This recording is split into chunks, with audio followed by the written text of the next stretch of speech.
Ah, How are you? I'm okay. How are you? Not bad. Not bad. How's your Uh, morning? it's so good to see you. My morning was good. Just preparing, so to speak to you. Yeah. I love the jumper that you're wearing. It's really, really cool. Uh, Ah, thank you. Thank representing you. always. I love that. Always. The way it usually works is I will let you introduce yourself, and then Okay. on that I would just fire in with the questions and stuff. You go ahead, please. Okay. Hello, guys. I'm Divine Tasinda. I'm an artist. I'm 25 years old, originally from Congo, but Mhm. I am based in Scotland, in Glasgow, G Town. Yeah. Better represent. That's amazing, amazing, Divine. So I'm just gonna shoot with the first question as well. When did Okay. you start dancing? I started dancing. I think the earliest I could remember, I just turned 8 years old. I think Wow, that's wow, the that earliest. is I so just turned young. 8 years old. Uh huh. Yeah, yeah. I think that was the earliest. I think I was dancing maybe at 7, but Mm-hmm. when I turned 8, that's when it became like, I like this. I actually Like, like this. wow, that's amazing. And also, what was your childhood like? And did you always dance back then too? Yes. So my childhood was really interesting. It Mm-hmm. was challenging, ups and downs, as anybody. And I had my childhood, my first 10 years in Congo. So I didn't move to Scotland till I was 10. So Wow. I started in Congo. And Wow. we had an uncle called Noko Le Roi. In English, Le Roi means king. Yes, yes. Basically like force us in the dance floor. And Uh-huh. if you didn't know how to dance, he would just mock you. He was just a joke Really? guy. No And way. yeah, so I started doing it was dance, but I guess it was more Congolese Afrobeat, Yes, Congolese dance yes, movements. yes. Yeah. That's amazing. And also, and when did you realize that you had the gift of dancing? Like, when did you realize that, you know, I think I actually was got this? This is like, something I can do. I think I must have been 13 Mhm. because when I actually moved to Scotland, I was still dancing. But Okay. me and my sister, I had two older sisters who were actually dancing more. So I had the older sister who used to choreograph for like Congolese weddings, and she would show Oh, me like dancehall steps. And I that's, had my other sister who would do more like the Afrobeat, the African, yeah, and the hip hop side. yeah. So we used to dance in the house, and there was this one time we were just like doing what we usually do, dancing in the house, music on, and we usually like go one by one. And I Uh, went and I did really good. Even my sisters looked no at me like way. we were all in shock. And I think that was the day I was like, wow, I'm good You at can this. actually do this. Yeah, Yeah. that's so cool. And I mean, also, like, what was the journey of your dancing career? Because obviously, once you realize that you could dance and you can do it for real, then I would imagine you then starting to think about how you can take this professionally. So, how was that journey like? Yeah. So I didn't I didn't actually start taking it professionally. Maybe like, but see, this is the thing. The term professionally comes in different perspective depending where you are in life. Okay. You know what I mean? Like, there's somebody Yeah. that's like, I want to be a professional dancer, and for them, teaching a simple class is Mhm. that for them. You know what I mean? Yeah. Yeah. So I wanted to be a professional. I think since I was like 15, Mhm. but there was different perspective of what professional was. I You know, at see. first I just wanted to be a dance teacher. I Yeah. used to say I want to be a dance teacher. So when I was like 14, 15, I created like my own group in high school. When I was 16, I did like a year of volunteering for a charity called A&M, and I used to dance for them when I was younger. So Wow. when I was 16, I went back and they gave me a job because when I was 15, I Wow. asked them, I want to become a dance teacher. And when Yeah. I'm 16, I want that to be my first job. It is very young So as well. yeah. Oh So my they told goodness. me to volunteer for a Yeah. year. So, and they're like, when you turn 16, come back to us. So I turned 16, I was like, I'm here. And they Uh-huh. gave me a job. And I Wow. then, that was my version of also becoming professional. I see. So that's You know when what I it mean? started. Yeah. Yeah. And then when I became that, I realized like there is the dance teacher and then there was also being a choreographer. And a choreographer is more like the wider range of you can choreograph for music videos, you can do theater shows, you can choreographers are like choreographing for Beyonce, all of that. Yeah. So Wow. after I became a dance teacher at 16, and I started to see that, you know, the term professional, has so many different layers to them. And then I started striving more to become a choreographer, to be known in the professional industry as a teacher. Yeah. What challenges did you face during your dancing career? Okay. What are the challenges that I face? I faced a lot of challenges.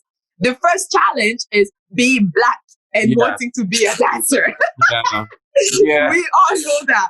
Going and telling your mom, I want to be a singer or dancer or anything that's not to do with doctor or lawyer.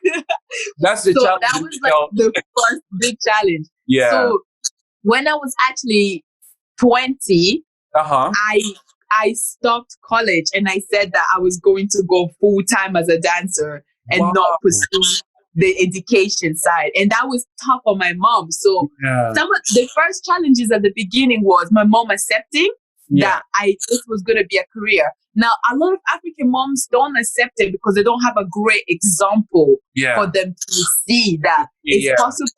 And the image that they have back home of dancer, like Kofi Olomide, this dancer, they don't want their daughter to be like that. Absolutely. No, so serious or something.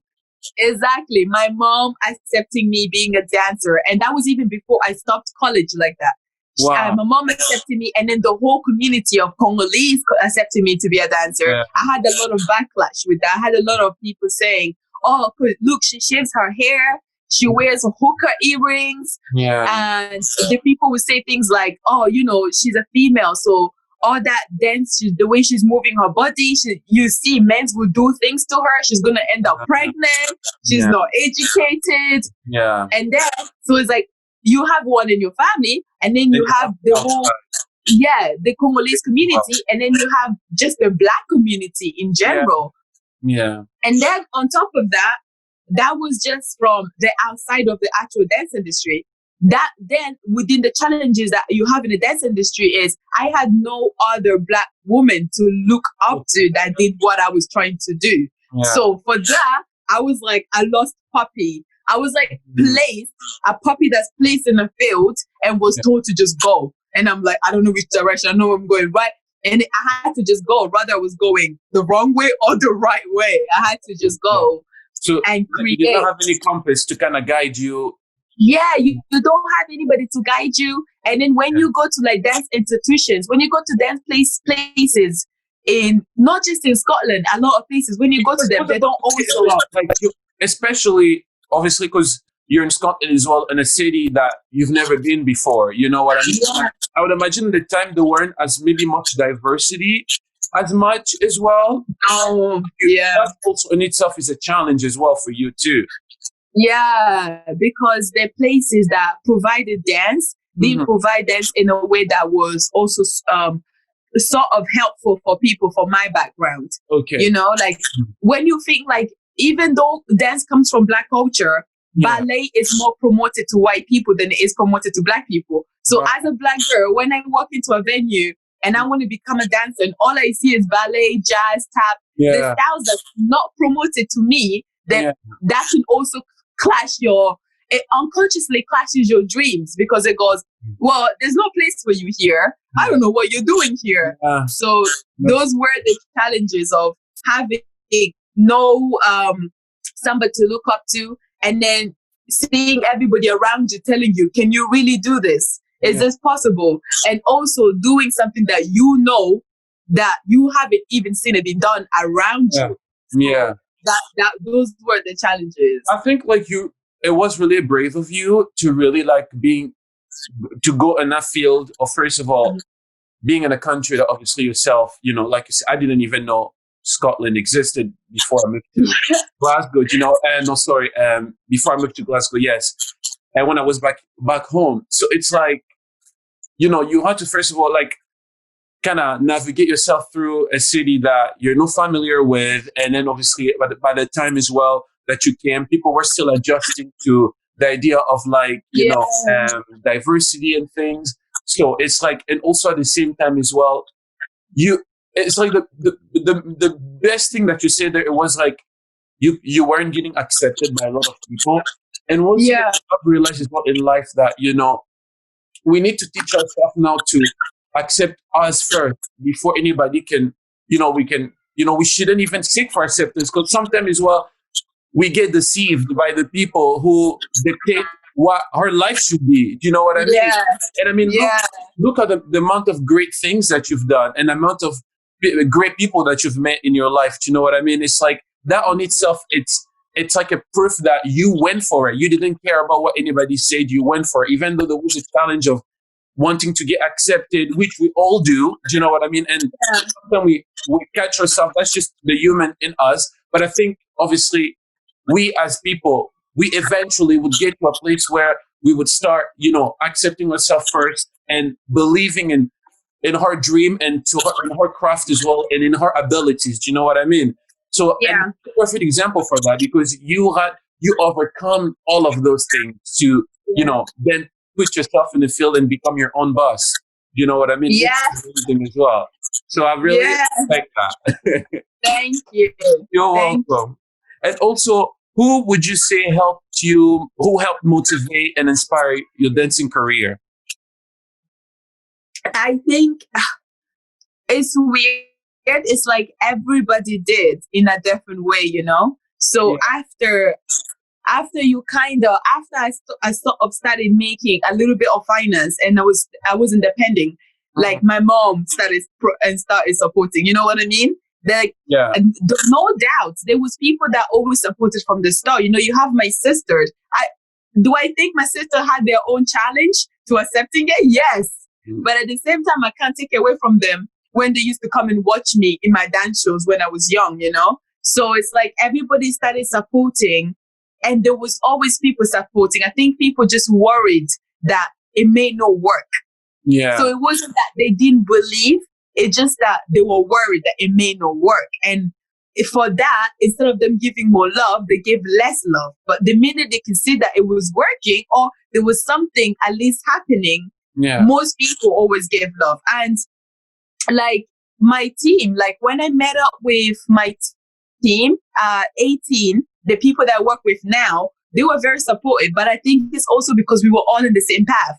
You know what I mean? When I met you, you were always supportive of my career. But because you understood, because you're an artist yourself, you know where you're going. Yeah. We know that when we step outside the opposite of what our culture has structured us to be, is a very challenging journey. Absolutely. It's a very challenging. So yes, so sorry, go ahead. Yeah. Yeah. No. It was like, I can't specifically say group of people, but it was everybody in different ways. Oh, I mean, just wanted to mention as well, obviously the first time when we met as well. I know we spoke about this, but obviously for people who don't know, and I mean, we met. You maybe have maybe a perfect explanation, because I can actually even remember what exactly word. I think it was maybe for school. I would imagine through Sholin. And Sholin. Took me through. I didn't even go there. They had a program, and I think because I was from Springman Academy. They had I think it was White Dance. White Dance at the time was a company or a charity that was opening to give free classes for people, young people in schools. Yeah. So they organized that, and they brought different schools together, because the first time we met is also the first time I think we also met Levon, because Levon was in that. TJ and Brian. No way. There. Brian I did not know that. Oh my god. I know. Like there was, even Nicole was there. Nicole, short. I have pictures. Yeah. You have to send me that. You have to send me those. I have Nicole then. I don't even have the memory of that. I know. So many people were in that. Tino was there. I don't know if you remember Tino. Maybe Tina was there. I can remember. Maybe that's her face. Yeah, but so many people that we know right now was there on that day. Oh, it's so crazy to think that we met each other. That was probably most of us in Glasgow. Do you know what I mean? It's in the black. I know. So for us to have met each other before then and not even know about it's beyond. Yes, I mean, it was just amazing. Like I said, when I first met you, you made me feel so comfortable. You made me feel so accepted in a crowd of the people that I would, at the time I was really nervous, because I didn't know many people, and I was still learning English, and I didn't really meet people from my community at the time as well. So the fact that it was just like meeting a big sister or something. Do you know what I mean? That's amazing. It was so amazing. Like, I always remember the way you made me feel. You made me feel so great, and it was just so encouraging, and which you still are. When I see the way you treat people, it's just with so much love and kindness. So it was just such a pleasure, like, to meet you. And I'm so glad, that you. And you were a great soul. It's amazing. You had such a big character, and you still have that too. You had such a big character. I was like, I love his spirit. I love his spirit. Wow. Amazing. So, how was the first feeling of you dancing on a crowd, in a full crowd? Because I know you did dance in Glasgow as well, in city center at times as well, didn't you? Yeah. Yeah, I danced. So actually, you know what? I don't have the remembrance of the first time, but I can have a remember of an experience that was. Okay. So in high school, in second year, my school had a talent show, and I teamed up. I created a team, and I teamed up with my friend Lorna. At the time, there was another friend called Sarah Jane. Right. There was 3 of us, and then my cousin, family friend Elvin Dongala. We teamed up and we did a school talent show, and we won. That's the first memory I can have, actually creating our own choreography and performing it in stage in front of like almost the whole school. And you have to come back and everybody has to look at you. But that was the first experience that I could hold on to and be like, wow, that was the first time I felt a sense of what I was doing, was right. Like, I was on stage. And how did it make you feel as well? How did you feel? Like, how was that feeling like as well? Amazing. Because I actually, like, outside of me as a dancer, as a performer, I do not like attention on me. So that's the I completely get it. Yeah. So that's the only time I'm okay with receiving that attention, because I knew it was for the feeling of being in stage and people loving what you're doing. It's not for me. It's like I wasn't given this for me. I can't be selfish. I was given this to give back to people. So seeing people with a smile and joy, like, that elevates somebody's spirit. So for me, that was a very powerful moment. And it also let me know that I can do even more if I can do this. The feeling of being like, I'm bringing a certain emotion out of somebody that's actually positive and it's healing for them. Yeah. But also at the same time, it's also healing for you too. Because you are the person who's dancing. And I think that, you should also be proud of what you do, because what you do is amazing. It's not an easy thing. Do you know what I mean? People sometimes take dancing for granted, and knowing how to have rhythm. Like, it's something that should be celebrated as well within yourself. You should be proud as well of yourself as well, being on that stage and performing and enjoying life. That's also amazing. Do you know what I mean? Yeah. Thank you. Yeah, no worries at all. And also, when did you decide to create 360? Oh, I decided to create, well, not just me. Yeah. We decided, me and my team. So this is a group of boys that was also in the dance community, in the dance industry in Scotland. That also, 2 of them are also from the Congolese background. Yeah. And we met just through dance classes. And so the boys had a meeting with me, contacted me. And at this point, we were already dancing together. And they told me this idea of So we want to create this company and we want you to be a part. But it wasn't that they wanted to create a company. They wanted to create something that was going to be different, was really for entertainment, working for the same aim. So we got together, we had a meeting, and when we created 360 and the aim for 360 was dance and music. And not just dance and music, but dance, music, fashion, because besides all of us being dancers, we were all also other things. We did other things outside of dance. And 360 was an entertainment platform to create that entertainment of dance, music, and fashion, but what we are known for, what the Black culture has created, and even sports. Wow. That's amazing. And also, why did you think it was important for you guys to create something like this?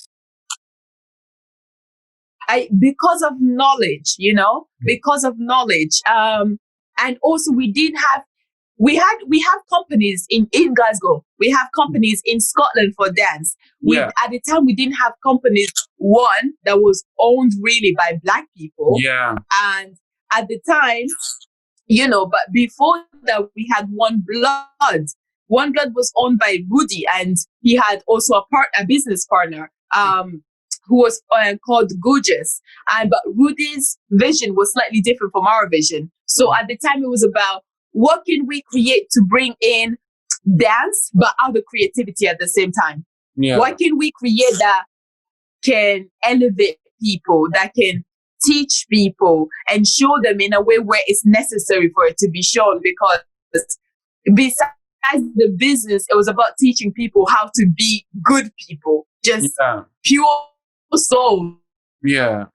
It was about when we go, we give this information to people, It was about, we know that training people with the right information, training people with the right, training dancers with the right information, and also teachers, helping people become their own person, but helping people become artists and seeing their power within themselves, seeing the capability of what they can do within themselves, and knowing that it's possible.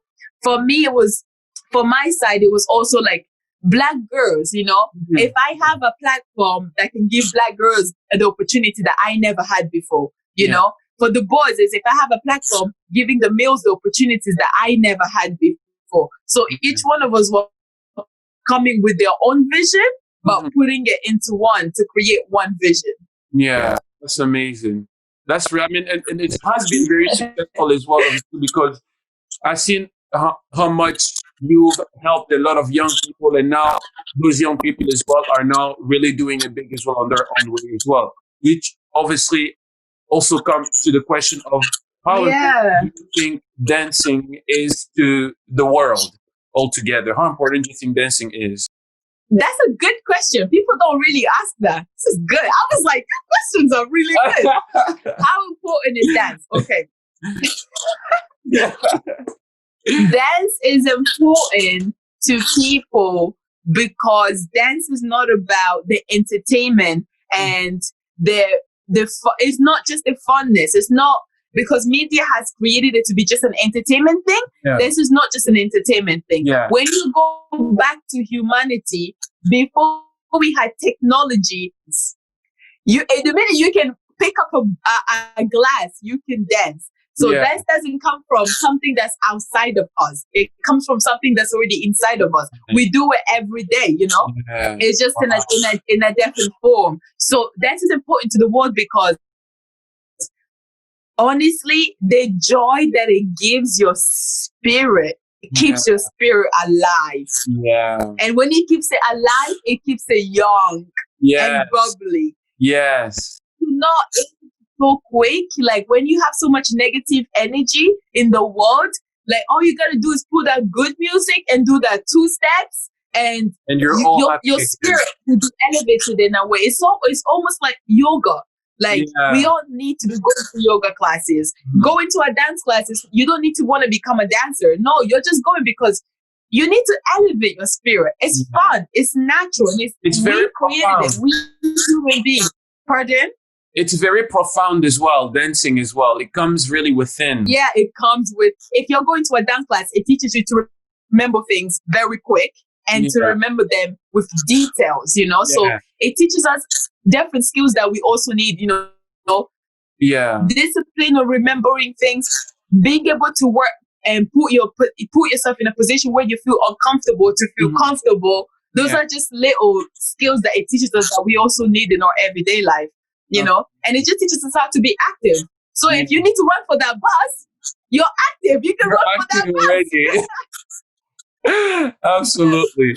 And also, do you think Black choreographer gets enough props and recognition in the dancing community? No, Hmm. no. Well, in Scotland, no, in general, in the whole world, Yeah. choreographers and dancers don't get paid enough. Hmm. You see, like, this is the biggest thing, you know, you get Chris Brown, and we all know Chris Brown is super rich, right? Yeah. But none of Chris Brown's dancer probably have half of his money. Wow. You know what I mean? Yeah. So it's like he puts the work of making the song, but they put the work of doing the dance, and together they make a package. Yeah. But at the end of it, only one becomes comfortable financially, and the other still has to fight so much before they can become comfortable financially. Wow. So dancers and choreographers, the industry, that's an issue, that dancers don't get paid enough. But at the same time, we can argue that they get paid a lot because our wage of teaching is different from a normal job, you know? So a normal job will go by what the government has structured. Well, we go by our experiences. Yeah. Somebody that's just starting to teach dance, teaching for 1 hour, they can earn up to £20 just for 1 hour, and they're just new. Yeah. Somebody that has experience teaching dance can charge up to £50 to £100 1 hour. So we can argue. I know we can argue we don't get paid enough. Yeah. But with the amount of work we put in the industry doesn't pay us enough. You know what I mean? So it's a weird balance.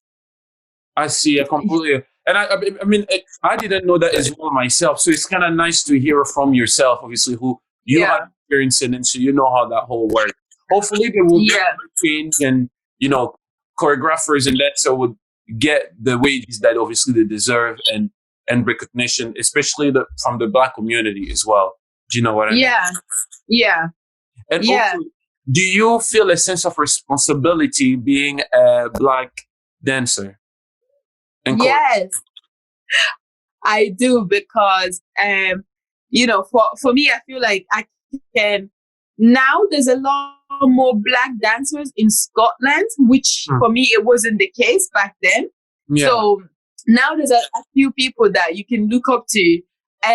But then when you go into my community of Congolese, I'm still the only Black female dancer, or the only dancer. So there is, I definitely have a responsibility. I can imagine. I definitely have a responsibility. And that responsibility, it's not a thing of like, I have to, but it's like I was put in a position to have to. You know what I mean? I don't have a choice. And that's a bad thing. Not having, like, every great gift comes with a price. You know what I mean? Wow, but everything comes with a price. You know, if I'm going to be in this position, the price is I'm in this position to open up doors for people who are waiting for me to come back with something for them. You know, there's young Black girls are waiting for me to be like, you can become a professional dancer. You can own your own company. You can have dancers that you want to train by yourself. You can travel the world and teaching dance and doing what you love. So definitely I have a massive responsibility for guidance, you know, to guide them, people in my position that feel like, and this is not just young people, it could be people the same age as me that's never had the opportunities. It could be somebody older than me that's never had the opportunities. So I definitely have a responsibility for guidance in certain journey in people's life. Yeah. Amazing. Also, why is it important for you to teach the young generation? Because they're our future, you know? The young generation are our future. And like, as as bad as it might sound, but we are already old. We're not old, but we're old. You know what I mean? Because when you're older and you want things to change, you're thinking about it from a perspective of when you were younger. But it's not that case anymore. You have to think about it from a perspective of somebody that's young in that position right now. Right. So it's like teaching them to fix what we didn't fix. And then on top of that, teaching them to start fixing already what is the problem within their generation. Yeah. So that they can pass it on to the younger generation. Now, they're our future. If we don't help the future to be better, then we don't have a future. Like, we are the future. Like, just how in our generation, we're going to have kids that's going to create the future. So if our parents are not trying to help us, they're not going to have a pleasant future. There might not even be a future for them to see. So teaching the younger generation is the most important thing, because they are the seed before the tree grows. We are the trees already, and they're the seed. And it's about watering the seed the right way so that when it grows, it can grow to have a positive influences to the other trees as well. Wow, that's really, really powerful. It should be a poem. And also, how did you deal with the injustice you received as a Black dancer applying for jobs? You know what the crazy thing is, like, especially during this time, is going back to memory and saying, oh, that happened to me. Yeah. At the time, you know, when you're Black, right? Yeah. Even white people, nobody's born thinking they are Black or white. You know what I mean? So when you go through challenges in life, sometimes you don't even see it for the color you are, because you're not aware that they're treating you like that because of how you are. Does that make sense? So true. So it's like, there is things that I look back and I say, right, if that happened now, I would see it. But then I didn't see it. I didn't see that. Because we're taught to express our feelings and not to be the person, the odd Black person who says, oh, well, something, you know, I was, you know, I understand where you're coming from.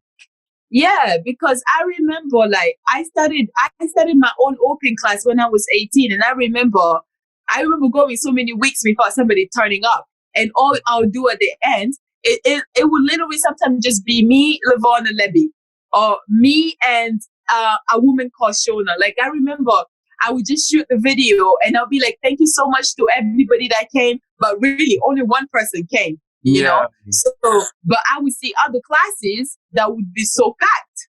Nice. I would see other classes that people are going to, and some of them will teach similar styles to me, but they wouldn't come to me. You know what I mean? And there's many reasons behind people say a lot of people fear what they don't understand. You know, instead of them just going for it and seeing what it can be, but their fear is so much that they rather just not go to it. So I just, at the time, I guess it didn't clock in my head as clear as it does now, which is a good thing, because it's almost like it was hidden by my innocence. Yeah. My innocence kind of protected me from seeing some of the pain that I was receiving. And it's not till after, then I started to be like, wow, I went through that pain. I can imagine. Yeah. Yeah. Wow. That's amazing. Yeah. And also, let's talk about your recent work, because although I know you have worked with so many companies, you've worked with so many people. I mean, your resume is so long. Like, you know, you know what I mean? It's like you've done so many great things, you know. But the one that I did so recently was the one with called Grint. How did this opportunity came to you, and how was it? I mean, I've seen the trailer.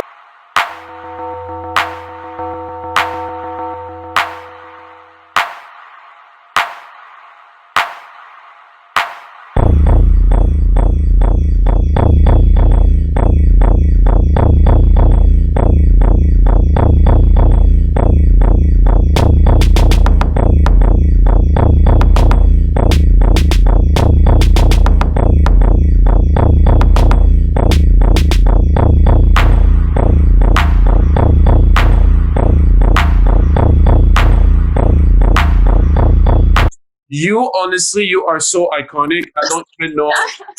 Like, honestly, I don't know what. Like, Yes. I mean, I could say so many things, but to go ahead and just Thank explain. you. Because, Thank you. wow.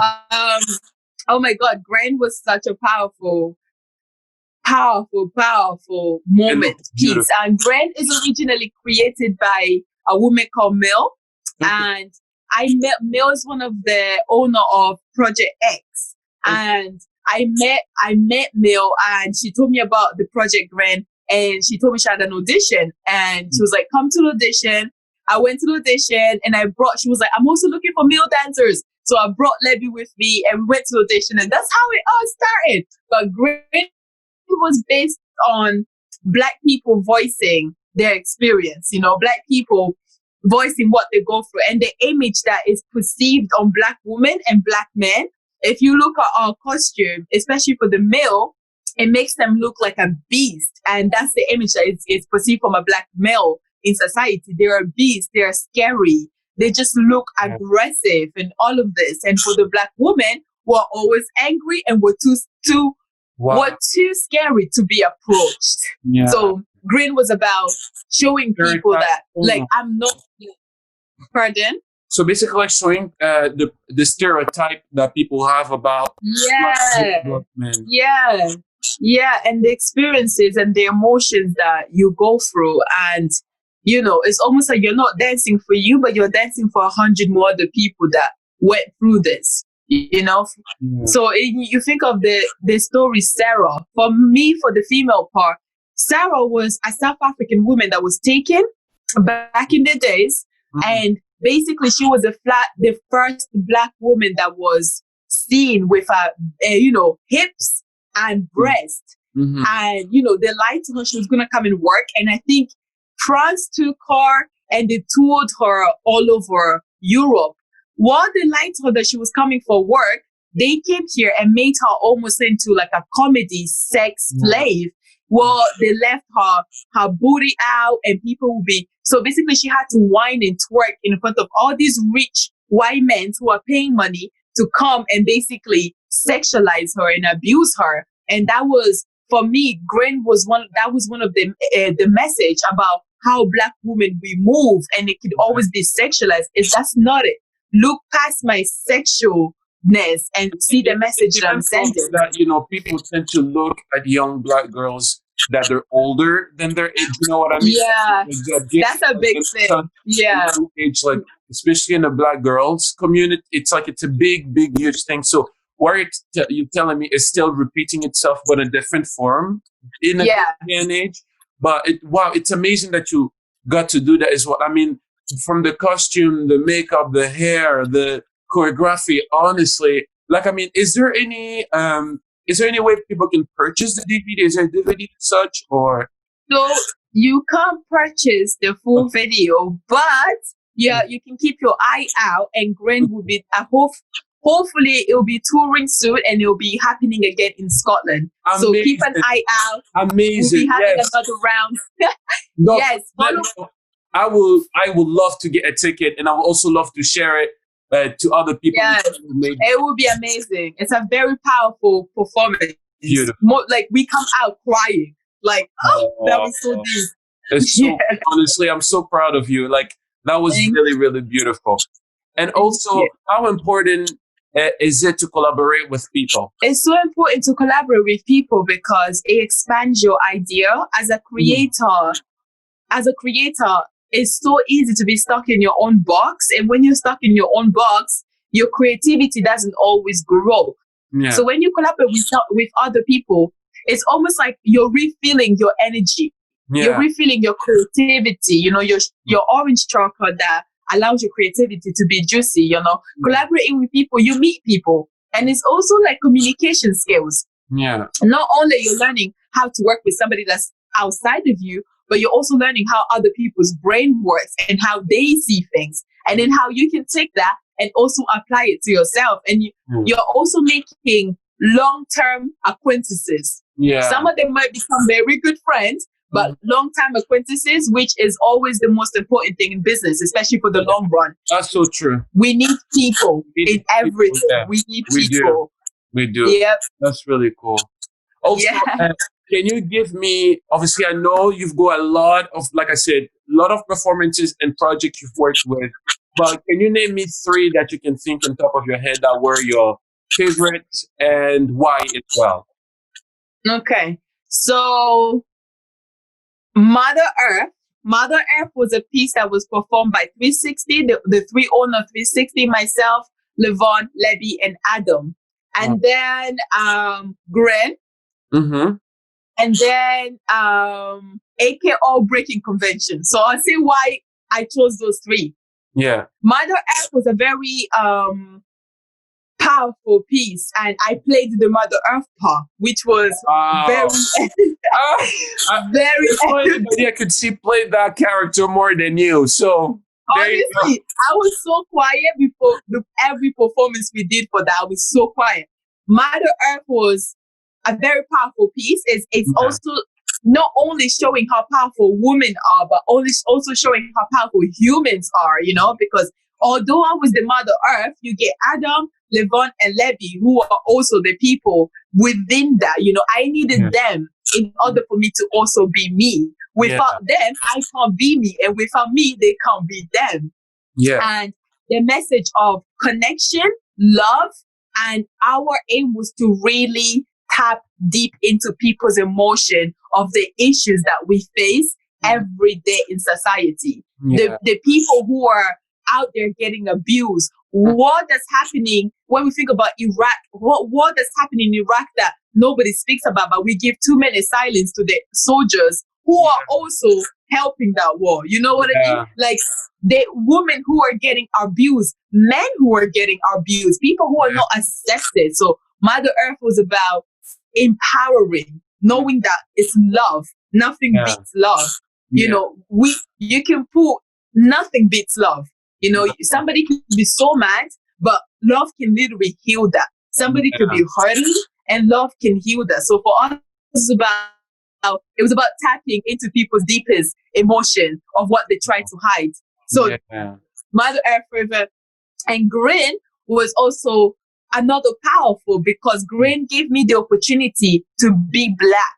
And that is an interesting thing, because it's not often, it's weird. You can dance, but then there's ways that Black women dance that is very different. And Green opened up that Black woman in me. I saw, oh my God, it was so tribal. I mean, from just the trailer, I mean, it looked so tribal. It looks like you were really within, you were in your element. You were able to express every detail of the aspect that makes you a Black woman. I mean, it's just, oh my goodness. It was amazing. And also because I got to perform it in a platform that doesn't really invite street dancers. Wow. So when you think Mother Earth, I performed it in Peckham Theatre in London, which was incredible because it also had other powerful people. Well, Grena performed it in Scotland in a platform that it doesn't really invite street dancers. And then the third one was AKO Breaking Convention. AKO Breaking Convention,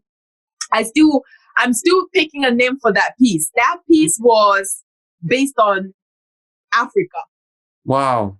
Africa, society, you know, society. And this AKO piece was the first time that I created my group AKO, and I was this.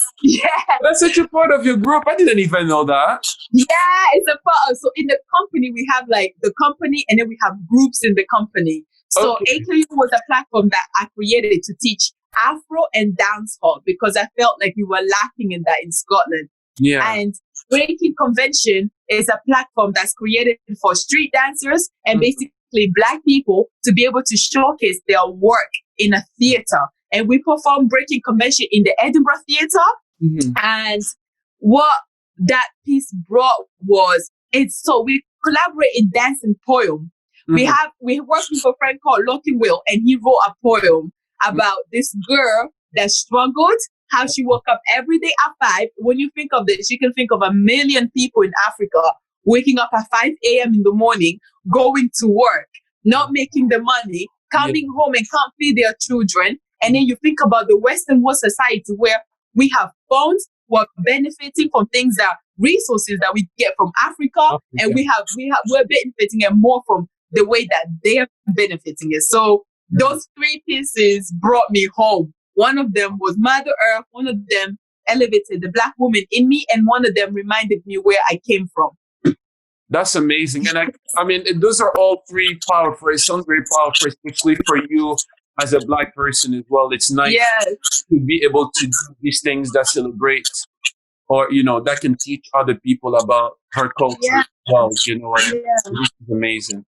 Also, what did you learn from working with different style of dancers as well in your lifetime? It's all the same. We all come from one. So when you especially for like Black people, when you first start dancing, you don't think of styles. You just think of dance. Dance to us is not, it's not hip hop, it's not ballet, it's not jazz, it's not dancehall. You know, it's just dance. So when I got to work in different style and I started to bring it together, and I started to realize, oh, they're all one. Yeah. It's like the same language. No. It's like, you know how we have the alphabet? Yeah. And then we have French comes from the alphabet, German comes from the alphabet, you know, Lingala comes from the alphabet, Portuguese come from the alphabet. So it's almost like all those languages were created from the alphabet. So dance is all created from African dance. Yeah. And so when you learn so many styles and you work with so many dancers and style, you realize that, oh no, this style is very similar to this, which is very similar to this, which is very similar to this, which brings me back to the core of it. Yeah. And then you start to realize that it just comes from one box, and we just taking different juice out of it. It's just juice. Now you just choose whether you want to drink I am brew. Yeah. I am brew. You cut me off. What I was trying to say is, like, you know, it's also beautiful to see like all different regions and different culture coming together as well when you're dancing. Yes. You can see of like their style, and you can kind of marry it up with the style that you know, and together you create a beautiful, you know, harmony. Yeah. Beautiful. Yeah. You know what I mean? Yeah. And yes, definitely. Like for me, like I have some friends that only do one style and I do 4 styles, you know, because for me, I'm like, whoa, like at the end of the day, like when I learn so many things, I can bring it and make it into one. You're so right. That is the beauty of different styles. The beauty of different styles is like you don't actually have to choose one. You can merge it together and they all create something new. And that's the art side of it. It's like you put that style, this style together, and then you have a new style, you know? Absolutely. No, it's amazing. It's really good. Thank you. Yeah. How do you prepare yourself before a big performance or a class as well? How do I prepare myself? Yeah. That's a very interesting. How do I prepare myself? Okay, so let's say if it was a performance, I usually am quiet because I need to keep my energy to myself, because a small interaction with somebody can change how I feel. You know, like you can have a simple conversation with somebody, they say something, it pisses me off, and then boom, my mood is changed. And now it's going to affect my performance. So with usually performances, I keep it quiet, I keep it calm, and I kind of focus on what I need to do. You know, focus on almost like you're meditating. So I'm meditating. I do that for performances and also dance battle. If I'm doing a dance battle, I like to kind of keep my energy to myself and meditate and almost see myself doing it already and seeing how I want to do it already and seeing people's reaction, almost like predicting the future. So if I keep it to myself, I'm seeing, predicting the future so that I know what I can give when I'm actually on the stage or competing against the person. But if I'm teaching class, I usually like to get into, depending on where I'm going, I like to get there an hour early, but I usually do not tell the people that I'm there an hour early. I see, I know what you mean. So yeah. If I'm teaching class in town, if I'm teaching class in town, I'm usually in the town an hour early before my class. I'm just walking around doing nothing, doing nothing, because doing nothing is just relaxing. Because when you go and teach, you give so much power and your energy. and you get drained after class. So usually what I like to do is kind of like do nothing so that I'm not draining myself before class, because I know I'm already going to drain myself energy after. and muscles and all your parts, you know what I mean? Yeah, every part of you, honestly, it drains you out sometimes, but it's a beautiful draining. It's not a bad thing. That's a good one. Also, how beneficial has it been for you teaching dancing? It's beneficial because it's so beneficial because who I want to be. You know, people sometimes mistaken and say you want to be a dancer. Mm-hmm. It's not. I don't want to be a dancer. I'm already a dancer. Wow. You know, Mm-hmm. but what I'm actually wanting to be for me is a teacher. I am a teacher.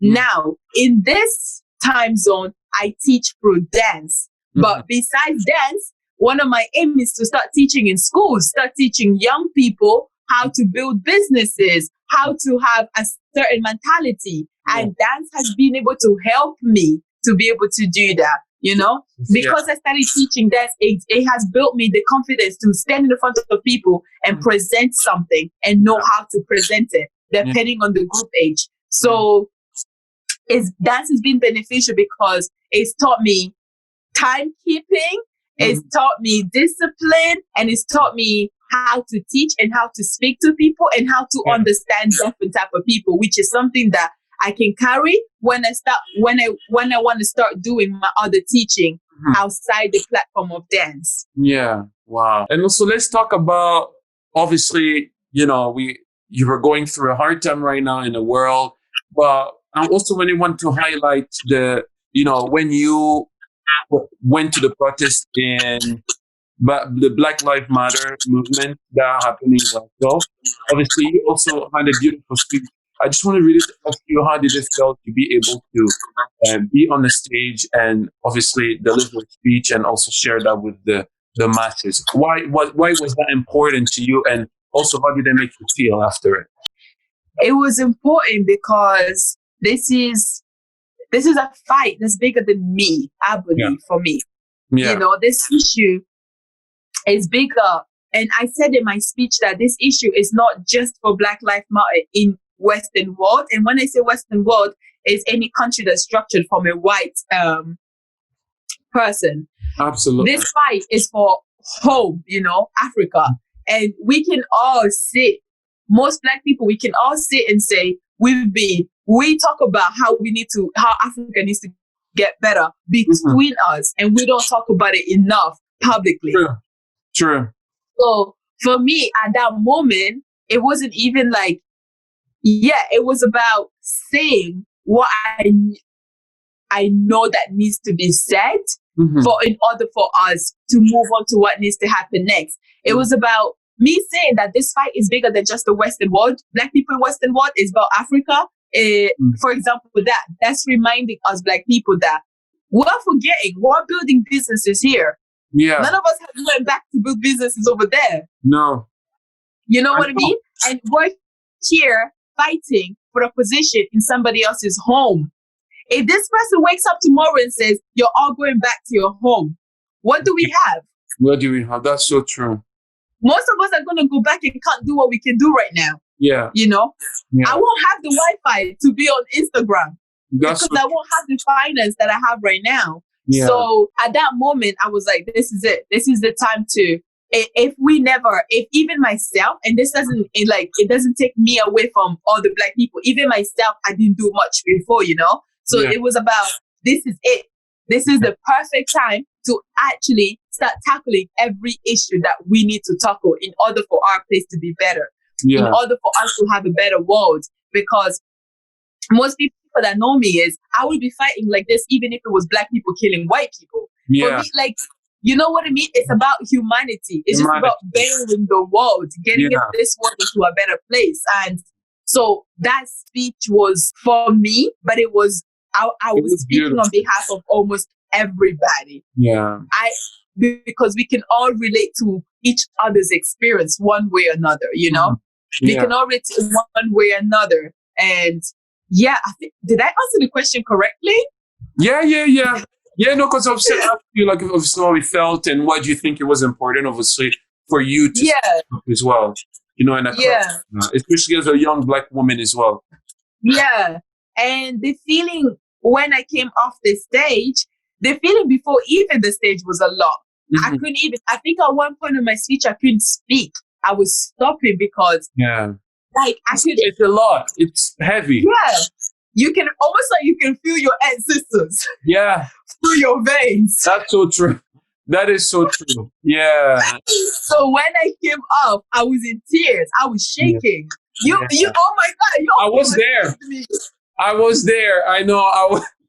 You I guys think, completely saved me. no, Your water saved me. uh, Yeah, I just knew on a hot, sunny day like that, you need to have a big bottle of water. Do you know what I mean? that was it. We all failed in that side. We That all is so failed. true.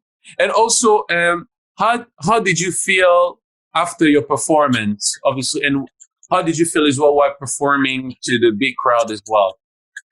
Oh, it was elevating. It was, and the craziest thing, right? Like before that, I couldn't even dance.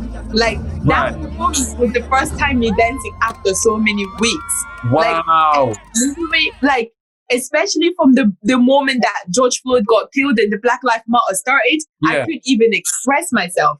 Wow. I'm like, dance is the way I spent. I couldn't dance, and that was the only time that, for somehow, I had the strength and the energy It to was dance. you can see the dance was really coming within and with the emotion as well. Do you know what I mean? Yeah, You felt, yeah, I'm sure a lot of people yeah, do. yeah. It was, yeah, it was heavy in a good way, Yeah. but it helped me also release certain barriers that was in the front of me. So, and Yeah. also like after that we played also the song choice. So I didn't know if I was gonna perform or not. I just prepared the song in case. So Right, it right. was just in case I perform, I'll perform. If I don't perform, I don't perform because I knew that I couldn't dance Yeah. physically. So I was like, I'm not going to put pressure on myself. If I can't do it, I'm just not going to put myself in a position to do it. So I told myself, pick a song. And Mhm. if you feel it, you just know that you have a song. And I picked Kanye West. What was it called? Salute from Jesus is King album. Oh yes, I remember that one. Because I remember There that was, with it as well. It's a really good song. yo, it was like, hallelujah, Oh, hallelujah. yeah, I know. Yes. This is why we need Kanye West's new music. But Yeah. that song, when I heard Jesus is King album, I was like, this album is crazy Yeah. because it's soul music, it's soul Absolutely. music. And then I was like, we gotta play a fun song that we can dance to. Then they play Whiskey. We were on that Oh my stage. goodness, you were on that stage. It was We really were a vibing. powerful moment. I love It that was so moment. It was good. really, really It good. was so good. The Whiskey fan page or reposted it as well, which I thought was I- really cool as well. Yeah. That's amazing. Yeah. Wow. And also, now moving on forward, what can we do as a society to move forward during this awful time the Black community is facing? Conversating with different people. Like the next thing we need to tackle is our systematic racism. This is the biggest time for Black people not to get tired of speaking. Yeah. Systematic racism. So we need to tackle like education and seeing how I'm looking at my little niece. I'm like, she's gonna be in P2. So she's like, I never got any positive history of my people, Yeah. which means that she's not.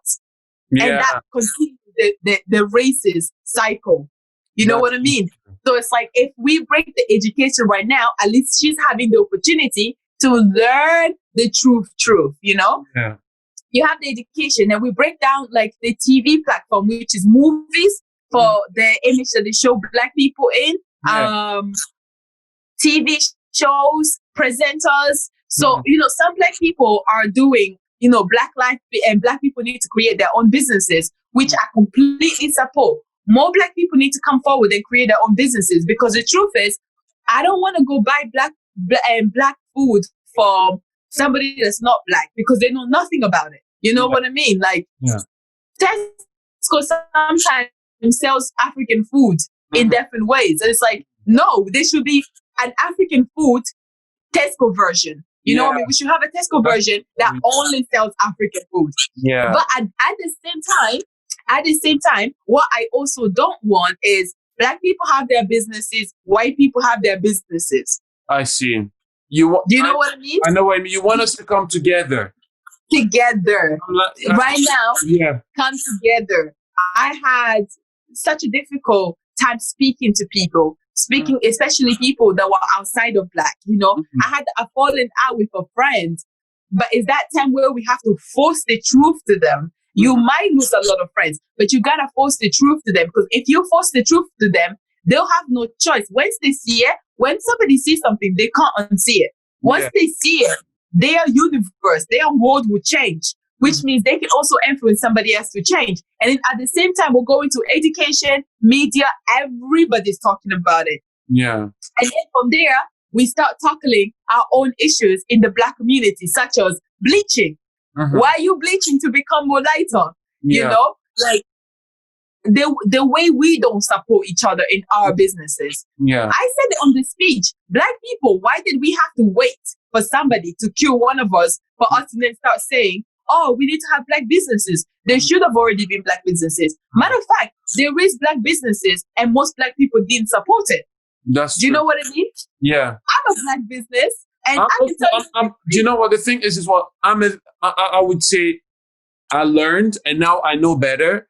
And now I know, you know, if I want to invest in something, you know, I should also put money into people who also are within independent business. You know what I mean? Because I wouldn't to, you know, but that's kind of like the Black people version of systematic racism. Yeah. Because when you move to this country and when you move to a Western country as a Black person in a young age, you get structured to look away from your people and to look away from Africa. Sometimes you want nothing to do with being Black or African. So we've also been structured to not see each other, you know? And the bottom line it comes to is nobody's fault.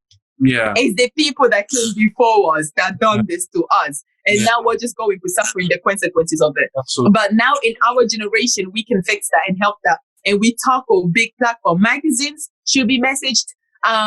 For me, the next thing is if, like, for example, my area, Springburn, has a new MP. Before I vote for the new MP, I'm going to ask this new MP, what are you going to do about Black people in Springburn? Yeah. Not getting employees. So we need, as Black people, even non-Black people, we need to start asking questions like this. The next president, the next queen, the next party, Labour or whatever. What are you doing for Black employments to go up? Yeah. What are you going to do for the Black Lives Matter? What are you going to do for gay people who are getting arrested, who are getting abused? What are you going to do for women who are getting abused? These are now the issues that we need to start asking people in power. Before I give you my vote, this is my issue. What are you going to do to fix my issue? Yeah, absolutely. Because now I can't just give you my votes just because you're making your speech sounds good. Yeah. I want details of how you're going to fix my issue, you know? So work to be done, but I believe that, you know, we will get there. You know, we'll get there. And also, what's the best lesson that someone gave you? I'm alone. Wow, you're alone. Can you elaborate on that one?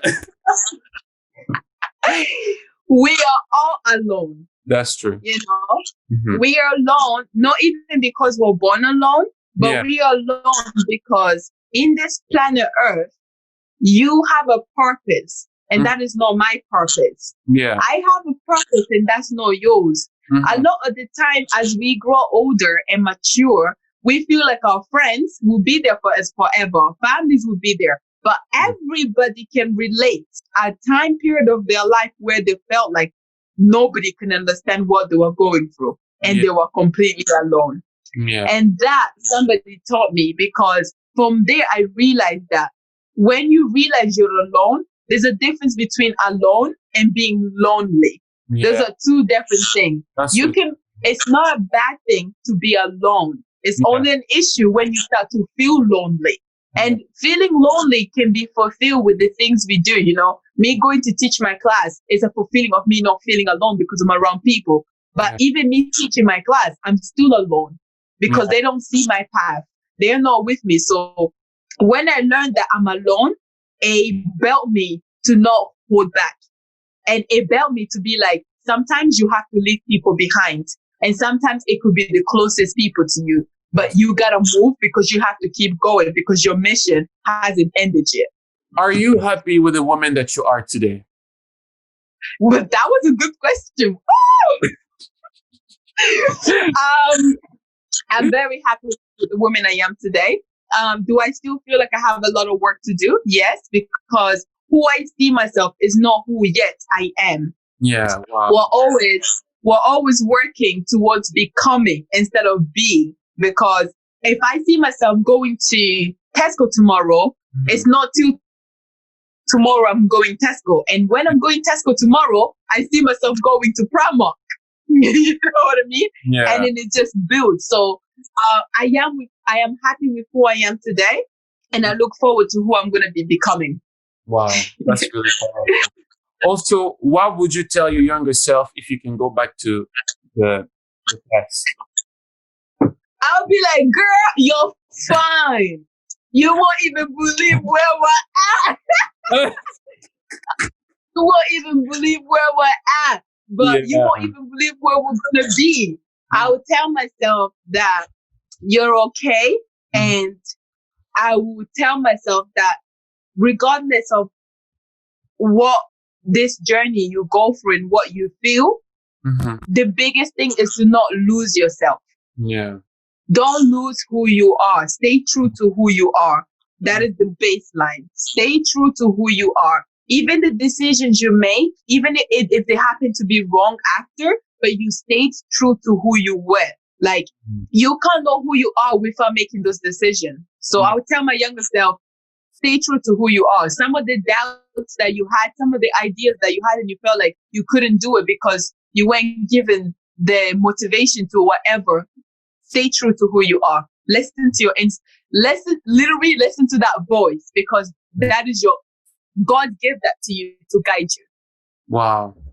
And also, how are your family keeping up during this quarantine as well? How have they been keeping up? Oh, my family is a challenge. We are a group of like 5 girls. We've had I understand I'm the house with 2 boys as well. Like, you know, it's a full house. It's a full house. It's a full house. I think my family is coping well. They're okay. I think we've had challenges during this time, but I think quarantine has challenged so many families because not only that, we're in every day. Even when I'm working, I'm in the house, which is something that you're not used to, you know? We're put in a position where you start to see people's habits that you've never seen before. You start to see different characters. But yeah, we had our ups and downs. But other than that, we're coping and we're doing well. I think as long as we keep growing, that's the most important thing.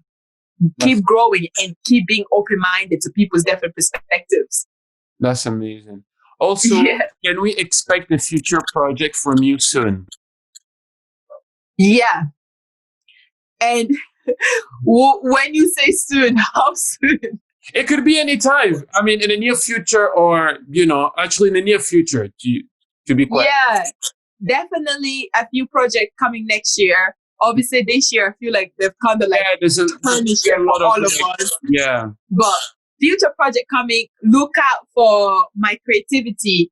I will be combining my fashion side and my dance. Wow. So look out for now me collaborating my fashion creativity and my dance creativity together and keep up with that. And also a lot more dance events for us to have fun. Wow. A lot more. Definitely. And also, what word of wisdom would you give the people watching right now? The devil and God is within you. Mm-hmm.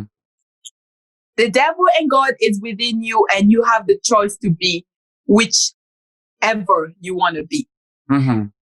You have the choice. Being God is like the concept of being a nice person. That also comes with the consequences. Mm-hmm. being the devil, which is the concept of a bad person, that also comes with consequences. Mm-hmm. And that is your choice. Mm. And another thing would be, okay, so the world is a big park, and you are basically the card that can enter through anywhere that you want. Mm. The devil and God is within you, and you have charge within your life to be whichever you want to be, whoever you want to be, and you are the architect of your future. Your past has writing, but your future is an empty sheet that's waiting for you to make the decision on where you can be.